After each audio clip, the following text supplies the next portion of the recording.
Hey, it's Trevor from the Black Dahlia Murder here, and you are listening to the Toilet of Hell. You're listening to 66.6 FM, Radio TOVH, The Flush.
Buffalo wings or barbecue wings?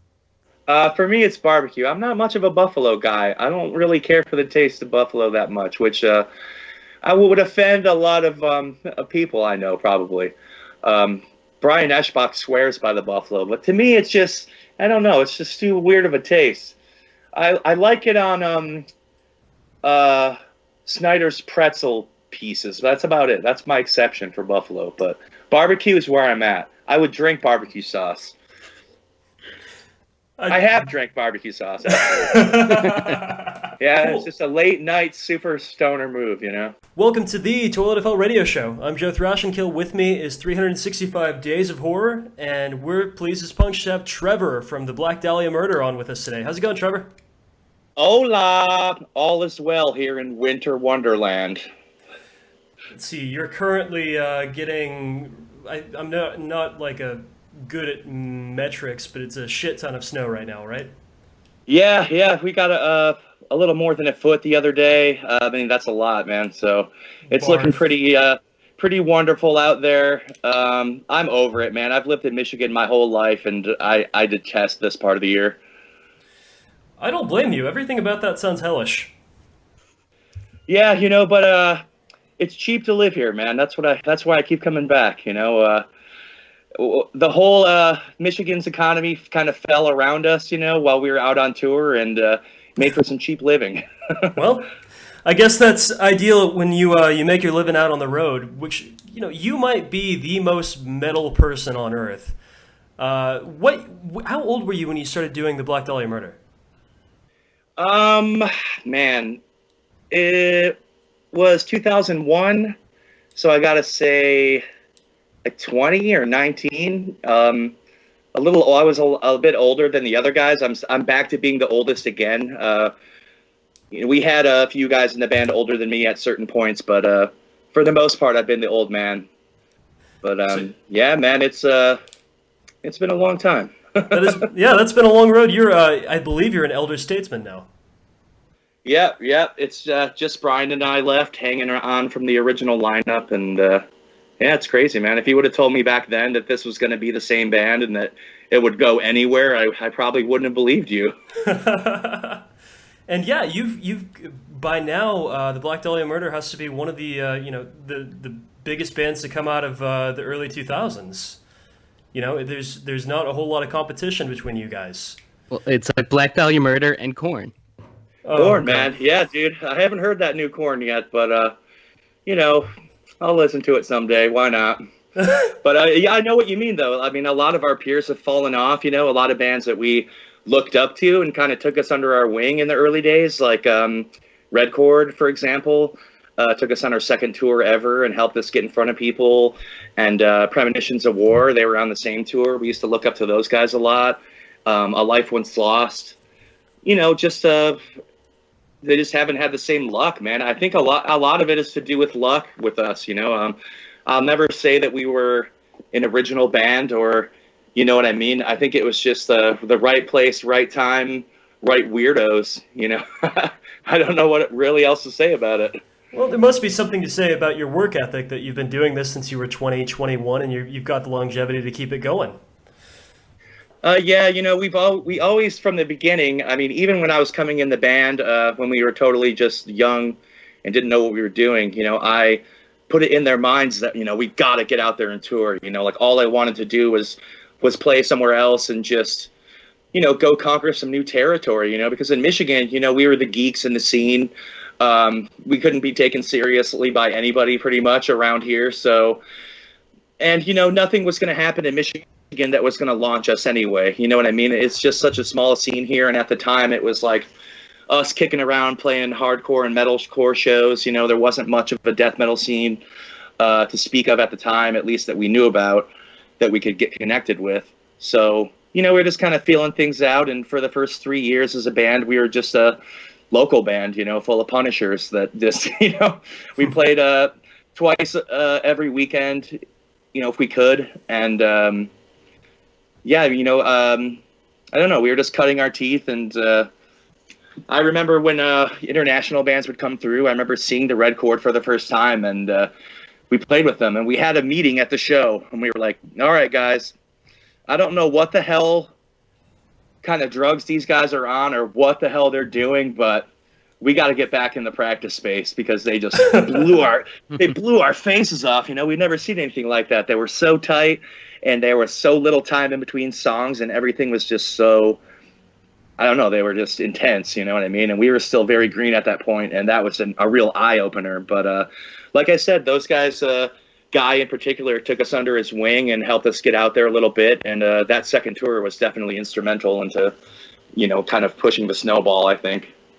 That is awesome. So you've been everywhere from, I'm assuming, a couple of VFW halls to several big festivals now. What's been the best place that you've ever played?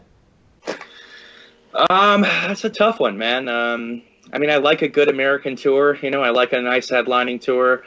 But I'd have a heart for Japan. I love playing out there. It's just so exotic and cool, and it feels like an honor. Like when we're out there, it feels like we're playing the championship, kind of. So it's like, all right, guys, let's kick their asses here. They brought us all the way out here. So yeah, it's really fun. I love being out there. I love record shopping out there. There's like like Europe, they're stuck in the past. You know what I mean? Like they take not just what's coming out in metal, but they take the history of it seriously too. You know what I mean? So like I can kind of relate in that way, and I like going out there and record shopping, and they have like metal centric record stores that are still around and stuff, and the CD is still like a viable thing there. They're still into it, so those are my people, man.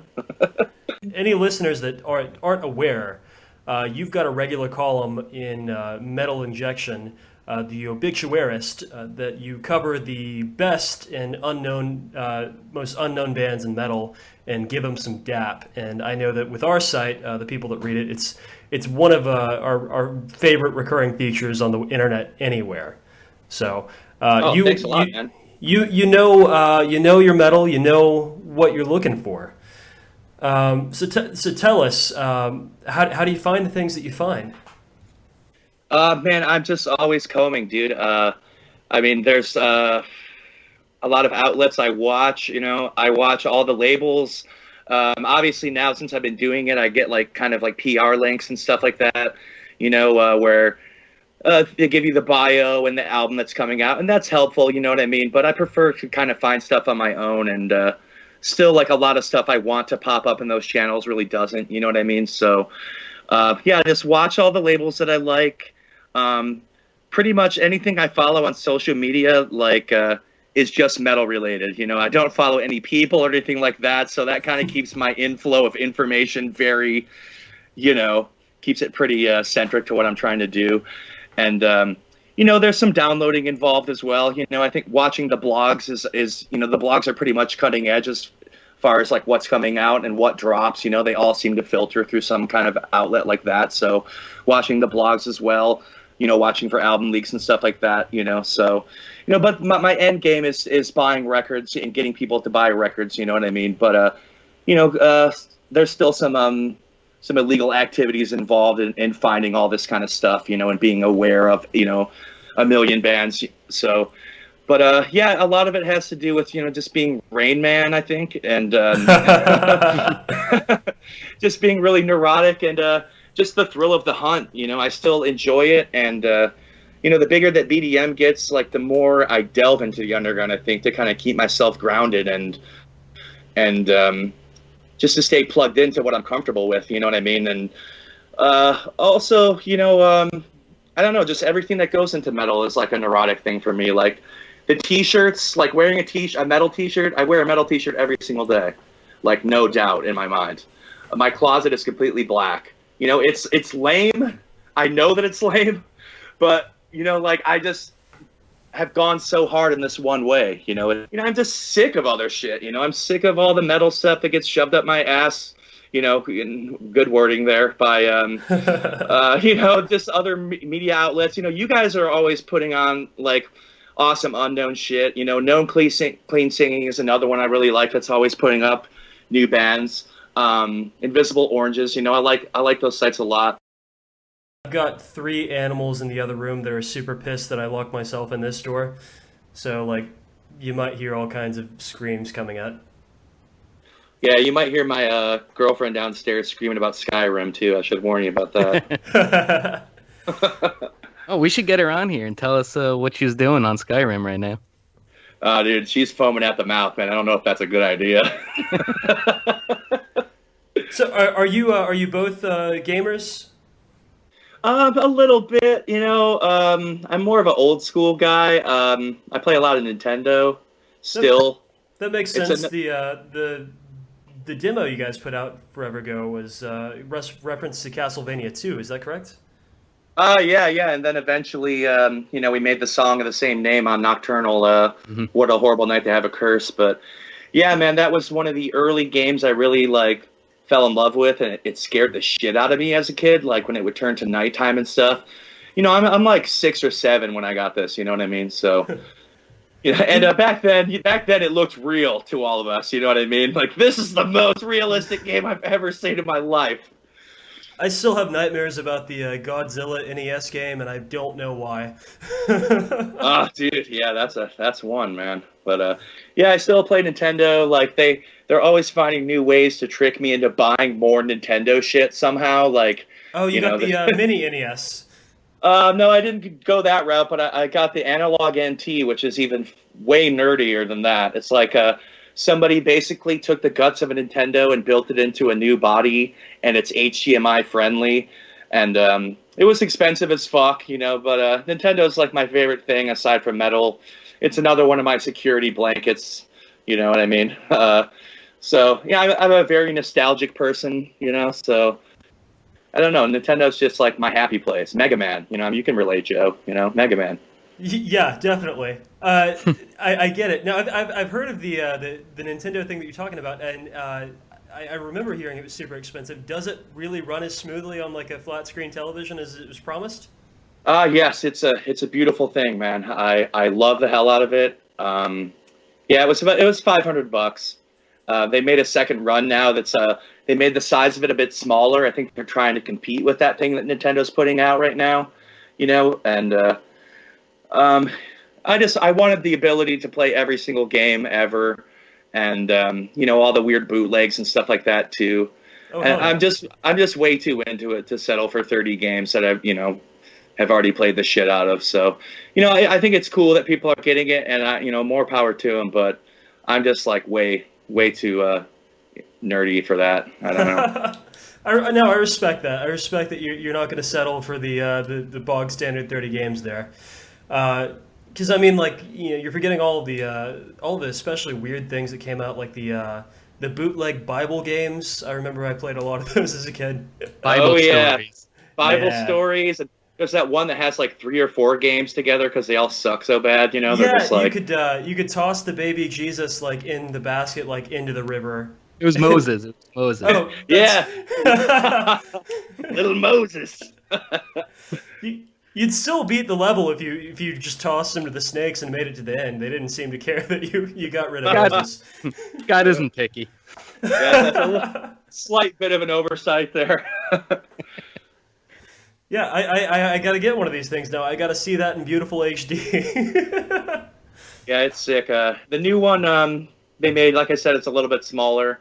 It's like made out of some kind of airplane aluminum. I don't know. That wasn't the important part. You know what I mean? I just wanted to play Nintendo on HDMI, for Christ's sake. So, it's pretty cool. I mean, you could do the same thing with those like Retrons and stuff like that. I believe those are like HDMI friendly, but you have to have all the cartridges and shit. So, Yeah, I built a Raspberry Pi to play NES and SNES games, and it's okay. It runs most of cool. them. It's cool. I have one of those too. I'm still figuring out how to get some of the stuff to work, like some of the BIOS and stuff like that with like Dreamcast and shit. Some of the stuff's over my head, admittedly. You know what I mean? The world of emulation, but I've definitely delved into it a lot. I've had a few different handhelds. Like I had Yin Lips and things like that. And yeah, I like the Raspberry Pi. It's pretty cool. Our bass player Max came over and installed Kodi on there. So now I've been watching all these weird '80s movies and stuff. So that's pretty fun. That's awesome. It sounds like you've got a great bunker for the winter, at least. Yeah, I don't lie to myself. There's no going outside. Like I know I'm going to be pretty much just hunkered down for a few months here. And as I've gotten older, I really don't have any desire to see any other humans anyway. Like once I get off tour, man, I'm just kind of peopled out, and I like the people I see on tour. I like seeing metalheads. Those are my people. So this goes back to me in my tunnel vision world. You know what I mean? I get it. I totally get it. So I heard today, I heard a new track from Benighted that had you doing guest vocals on it. It's upcoming record on Seasons of Mist, I believe.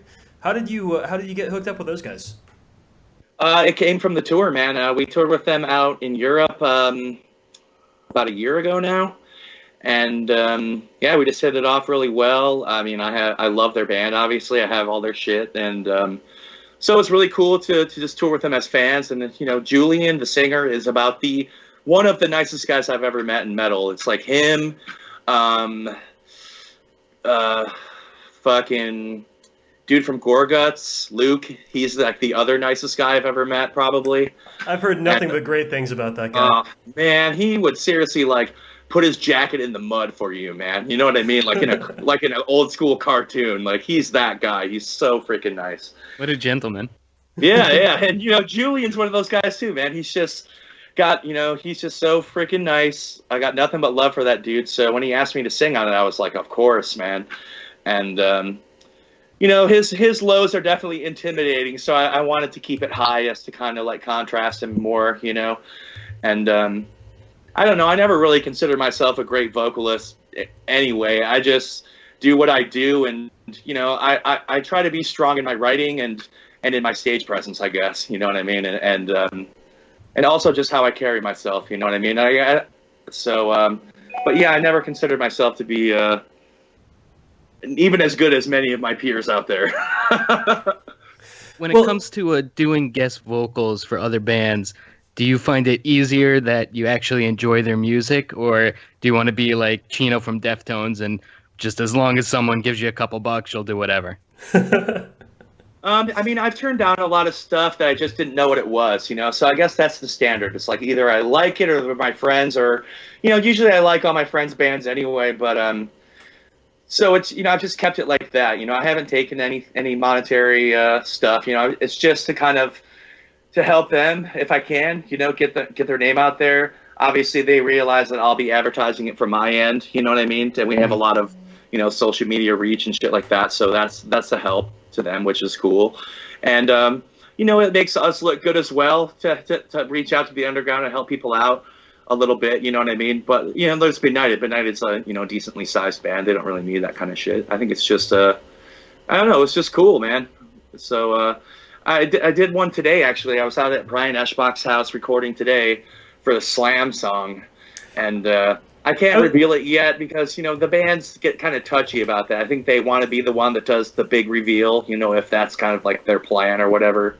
I wanted to ask you about that because you definitely rep a lot of brutal death metal and slam, which I love the hell out of.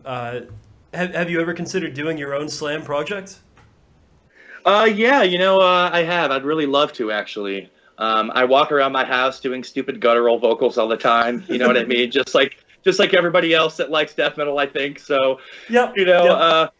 So I'd love to apply some of that, or and I'm getting really close to just buying a new computer and kind of getting my own Pro Tools rig set up here, so I can kind of start doing, if I want to do a project or something, I could, which would be fun for me. I'd really like to do something different like that, and just re all over the place. It'd be fun for me, and I've considered kind of doing a guttural here and there on somebody's guest appearance. You know what I mean? But I don't know. I just haven't gotten the balls to do it really yet. You're a person that cares about writing lyrics. Do you think that you would even bother if you were doing a slam project, or you would just go the... I don't know. It depends. I kind of run into that issue dealing with some of the bands I deal with. Like, they'll just hand me a laundry list of lyrics and a blank part and be like, here you go. I'm like, well, that doesn't just work there. You know what I mean? Go music. Yeah, dude. So, I have to be like, well... I'll try to move this around a little bit. I prefer if they have everything kind of written out when it comes to me. You know what I mean? Yeah. But I definitely would like to do my own slam thing or something just for fun, or maybe even I could get my jollies out probably in one song. I've been thinking about it for so long. You know what I mean? So I'll reach out there. A lot of slam bands are internet-only bands or bedroom-only bands anyway. You know what I mean? So definitely. I could probably get something going, if I really put my mind to it. I'm going to go ahead and say, folks listening to the show, if you've got a one-man slam band, go ahead and tell Trevor the secrets to the trade. Yeah, dude, hit me up, man. I'll do some re-re's, man. I'll poop all over that shit. I'm gonna, by the way, sample that to use for a button in the future. I'm going to poop all over that shit. Oh yeah, no problem, man. Oh, that's gonna be a new T-shirt for us.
You got what you like. You like brutal death metal. You like the Nintendo Entertainment System. How do you feel about horror movies? I like them. I mean, I don't really stay up on modern horror very much at all, or any kind of movies for that. I mean, I barely check out any movies that come out unless like 100 people told me to go see it, or unless it's like Star Wars or something. I'll check that out. But I like 80s horror a lot. slasher movies, were my first love as a kid. And horror definitely preceded role-playing and death metal for me, which all became kind of synonymous later in life. But, getting into metal, that was what first grabbed me, was seeing, skeletons of the artwork and stuff like that. You know what I mean? I was like, all right, so there's music about this kind of shit, I'm into it. But yeah, it started with this one friend I had named Mark, and his parents would let us watch horror movies. So he had the first Halloween, first Friday the 13th, Night of the Living Dead, first Creep Show, and a few others. And we used to just watch them over and over. And that's where my whole macabre obsession came from at first. This is first grade. So I'm going to school. I'm drawing people getting their heads cut off, with crayon at this point. You know what I mean? So I got in trouble for that shit when I was a kid. yeah. I think my folks got talked to about it, and they're just like, oh, whatever. He's just, going through a phase that lasts forever. But yeah, I still have a lot of love for horror. As I've gotten older, I kind of checked out more European stuff, your Fulcis and, Argento. Death Mask Divine, for example, is influenced by the movie Bio Omega. Beyond the Darkness is also known by. It's got a really great scene where the main guy is embalming his girlfriend, and it's just so grisly and gory, and it really stuck with me, and that became the basis of the song Death Mask Divine. And then the other little aspects that are in there describing the woman and stuff was describing the girl I was dating at the time, because I wanted to kill her. But that is gnarly. 365, I believe you had a string of questions. Well, if Trevor's interested, we'd like to play a little game that we call Horror Movie or Metal Band. I'm going to read you 20 phrases, and you're going to have to guess if this is a horror movie or a metal band. Okay. I feel good. I have all the confidence in the world in you right now. I feel like you're the man who can get this right. I think I'll know if it's metal, but like I said, man, I haven't been up on horror in a while, at least what's out there now, so who knows? It's very mixed. There's 70s, 80s, recent stuff. You'll be fine. Okay, yeah, I'm not scared, dude. I'm ready. All right. Number 1, Brutally Deceased. That is a band. Ding. It's a great band. I really love their record that came out this year. Yeah, it's good stuff, man. Czech Republic. I actually played alongside those guys once. We were in Denmark playing this kind of weird little festival, and it was us, them, Ill Disposed, and Contrastic, one of the weirdest bands out of the Czech scene. So that was kind of a cool day for me. That is very cool. Number 2, The Zombie Diaries. That sounds more like a movie to me, like a direct to Netflix kind of thing or something. It is a movie, a very bad movie. It sounds bad. It's a zombie movie where the zombies aren't just slow; they're crawling slow. It was horrible. I sat through the whole thing. Don't bother. All right. Thank you for your service. Number 3, The Burning. Horror movie. That's a awesome horror movie. I actually saw that for the first time, which is long overdue, pretty recently. It's about this guy. He's a camp counselor, and he's kind of a jerk or whatever, or he's like the camp maintenance the janitor, man. Yeah, the maintenance guy. And the kids play a trick on him, and it goes wrong, and they burn him up. And he comes back and kills him, in a pretty typical campground slasher. But what really interested me about this was the whole Cropsy thing and the whole legend of Cropsy based out in New Jersey and shit. And I saw some movie about the real legacy of Cropsy a couple of years ago, so that kind of piqued my interest in seeing The Burning even more. So yeah, Cropsy, man. It was based on I don't know, some legend out there in New Jersey about some guy that got burnt up or something. I grew up in New Jersey, and I never heard about that. So Cropsy, he haunts the abandoned asylums. And I believe The Burning is the first appearance of Jason Alexander, also known as George Costanza. In that's his first role. It's great. It's a great movie. Oh, dude, and he has so much hair, dude. But otherwise, he's the same. You know, he's kind of sarcastic a little bit. You know, but he's looking pretty good. I remember this McDonald's commercial from back in the day when I was Holy a kid. shit! I know exactly what you're talking about. The McDLT. Yeah, where he sang, dude. He was like in a West Side Story kind of gang, and there was like the hot gang and the cool gang. You know, because the premise of the burger was that it came in 2 parts. Yeah, 2 different styrofoam containers so you can shit up the planet even quicker. Very 80s to waste as much styrofoam as you can. You know what I mean? I'm going to interject the audio from that commercial into this podcast. People. I kind of remember the song. It's like, you keep the hot. You keep the cool. Awesome. All right. Number 4, Divinity Destroyed. Ooh, that's a close. That's a tough one, but I want to say death metal. There is a band called Destroying Divinity, which we're obviously not referring to, but it still sounds like it might be somebody else's song or something. It is a band. You are correct. Band? Okay. Killing it. All right. Number 5, Anthropomorphia. Ooh. That's a tough one because there's many bands with many spelling variations of that. And there's also some movies too, sort of. I'm going to go movie, man. I'm going on a limb here. I hate to break it to you, but Anthropomorphia is on Metal Blade. Oh, okay, yes. I'm familiar with one of their early works that's been reissued. It's called Necromantic Love Songs. It's actually really, really sick old school death metal.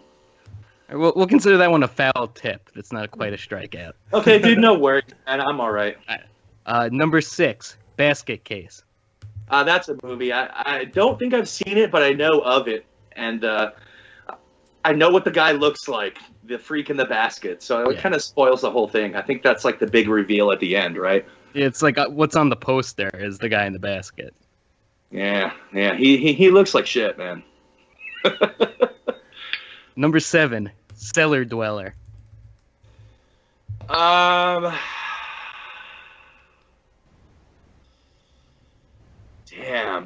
Whatever this is, I'm into it. I like that name. Yeah, I like it too. Well, it reminds me a little bit of what's that new metal magic show? Chris Angel. I swear to God, like, I don't know, like, he's somehow related to some dude named Cellar or Cellar Dweller or some shit like that, or it's horrible new metal shit. But I guess I'm gonna say I'm feeling like it was a movie anyway, though. It was a movie. Hey. But yeah, Cellar Dweller, bro. It's a good name. We're totally gonna start beef with Chris Angel. Dude, I'd like to start beef with Chris Angel, man. Let's do it. Chris Angel, you're on notice. What if he makes us all disappear, though? You know what I'm saying? He's gonna permanently. That'd be great. Yeah, that's what I mean. Yeah. Number 8, Abominable Putridity. Oh, that's an easy one. I got their CD, man. I slam with those Russians. All right. I think that the little monster on their last album would make a great, creature in a horror movie, though. Yeah, what's he doing on the cover, though? He's like doing a pirouette or something. It's kind of weird. He's dancing. It's a come at me, bro. Yeah. Number 9, Chopping Mall. That's a movie. Yep. I think it's a real oldie. I haven't seen it, but I believe Mortician has recommended it on some level. It is a 80s horror movie about a mall, obviously, but the security guards are like cyborgs and they all come to life and kill people. That sounds pretty cool. Number 10, Disballerina. Oh, man, this is tough. We once played with a local band called Morchu Fairy. That was all chicks. And they had a song called Bologna Sandwich. It was pretty tight. Tight. Anyway. Let's say it one more time. I already forgot. Disballerina. Ballerina. I'm gonna say movie. It sounds kind of Netflixy. It's a band. It's a band. Ooh, rough. Are they 11. I hope they're not on Metal Blade 2, right? Not that I'm aware of. Not yet. Not yet. Number 11, Rabid Grannies. Rabid Grannies is, I think it's a movie. It's a movie. It's a Belgium horror movie. I was going to say, it sounds pretty familiar. I was going to say it was like Trauma or something. It is, yeah. Trauma. Sounds pretty trauma-tastic right there. Number 12, Pontypool. I got nothing, man. I don't even know what that is. I guess movie? Nailed it. It is a movie, and we highly recommend it. It's on Yeah, Netflix. so it's going to take 98 more recommendations, but you got 2 solid recommendations to catch this movie here. Well, it sounds like you guys watch a lot of movies, so that's good enough for me, man. So I'll check it out. Number 13, Brain Drill. Brain Drill. It's a band that the cops have seen up their ass.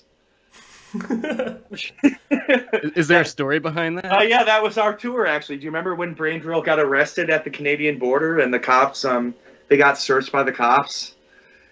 And I don't know what prompted this, but in a spout of rage, the guitar player went on their Facebook and recounted the whole thing in all caps and basically ruined their reputation overnight. Oh my god. If you just look up Brain Drill and spread my butt cheeks, it'll come up in about 2 seconds. Oh, that's another T-shirt for us. Yeah. So I'm a fan of the band. I had never heard of that in my life. I'm a fan too. I love them and I love the guys. I mean, they're my friends. Obviously, we went on tour together, but it was the last day of tour. Second to last day. We were playing in Buffalo, and we had to beat it to Michigan to play in Grand Rapids for the final show. And they set their GPS and didn't realize it was going to take them into Canada. And they had like drugs, fireworks, and some other shit they weren't supposed to have. And they didn't realize it until they're like inches away from going in the border. So they're all like fighting, screaming at each other, freaking out. And they take that energy right into the conversation with the border guys. So in about 10 minutes, they're being searched in the butt and stuff like that. And like I said, all they had to do was not tell anybody. You know what I mean? You had one job. Yeah, you had one job, and it was to not all caps rage post the butt search, and you blew it. So yeah, that's Brain Drill. They're back now. They've had 2 albums since then. I'm not trying to harsh on them. I'm sure they would laugh if they heard this. I hope they would. They're great guys, like I said, but it happened, dude. I'm glad to know this. My life is definitely fuller for having known this. Like I said, man, after this you gotta look it up. Like I said, just spread butt cheeks and Brain Drill together. Oh, I'm Googling this right now while you guys are talking. Yeah, it's still out there somewhere, man. If they would have I'm a pretty shameless guy. I don't think I would have even, put that out there. Number 14, Castle Freak. Ooh, this is the big one. This is the last one. It's got to be because it's a band and a movie. Nailed it! That is awesome. Hell yeah. I haven't seen the movie, though. I only know about the movie because of looking up the band Castle Freak. But Castle Freak's a cool band out of Philly, I believe. And they have one of the guys from Noisem, Sebastian, who's like Noisem's main writer. He plays drums in Castle Freak. So, and I've seen those guys here in Detroit, and they were sick, kind of like a Repulsion-esque, garagey grindcore stuff. Got a few more if you want to give it a lightning round. Let's go, man. I'm feeling it. Let's go. Morgue Supplier. That's a band, a death grind band. I'm not sure where they're from, though. Got it. Yes. Dead Man in Reno. Oh, God. That's tough because it sounds like the worst local band or like the worst Netflix movie. You know what I mean? So it's very tough. I'm going to go with the movie. It was a metalcore band. See, man, there's got to be, I bet you could just make anything up, and there's got to be a band out there called it. You know what I mean? No matter how shitty it is, Polka Dot Cadaver.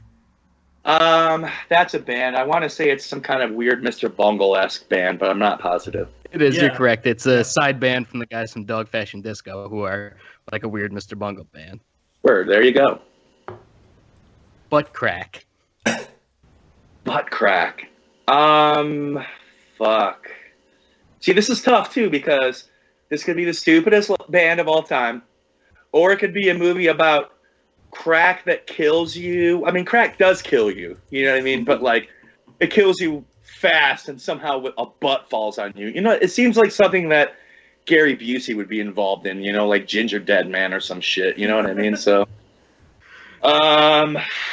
dude, this is. I don't want to be wrong on this one. Everything's riding on this. I know. This is the important one. I'm gonna go movie again.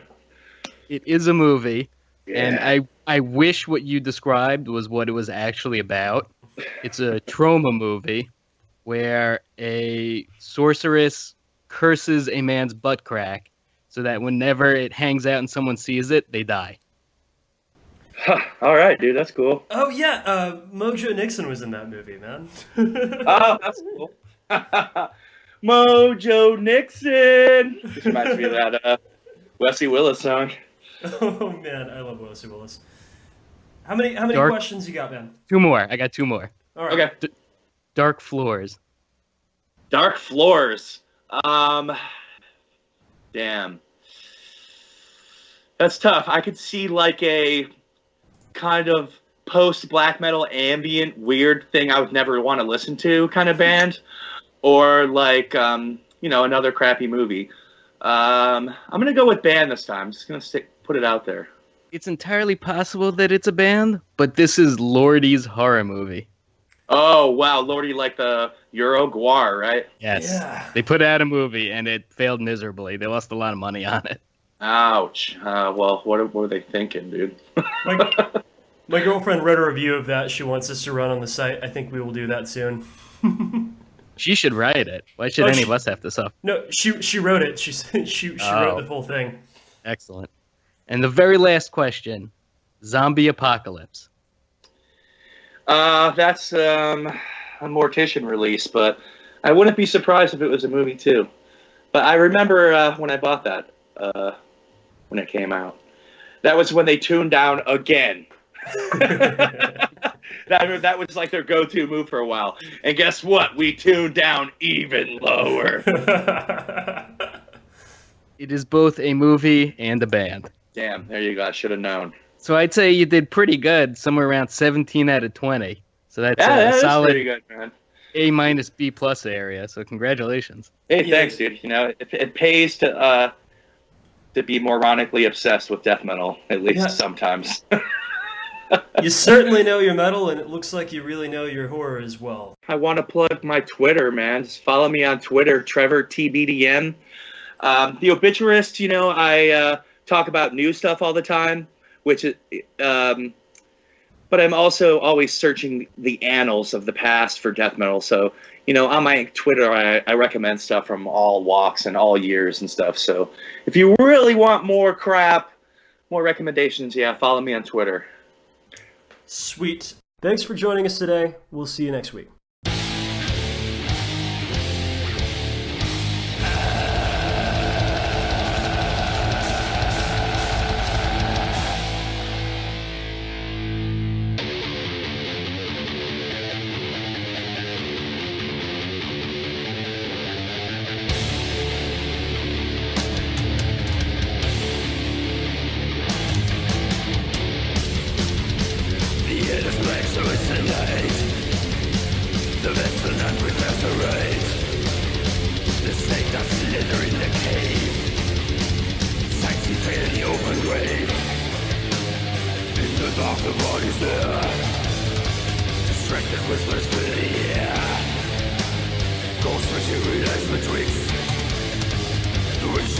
Crucifix. The pillars of the layer shake as necromantic talks awake.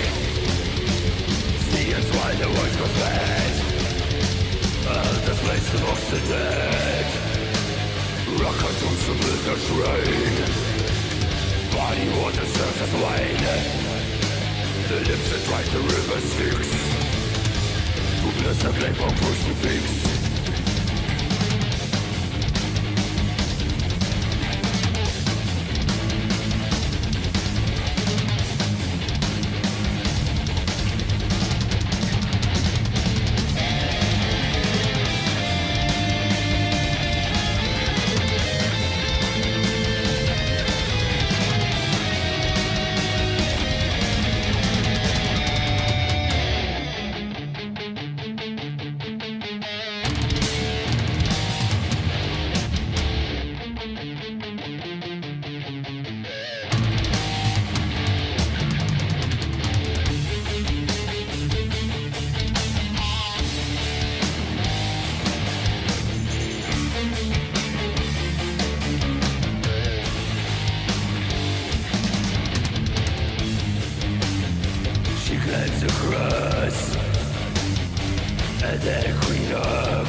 You're listening to 66.6 FM.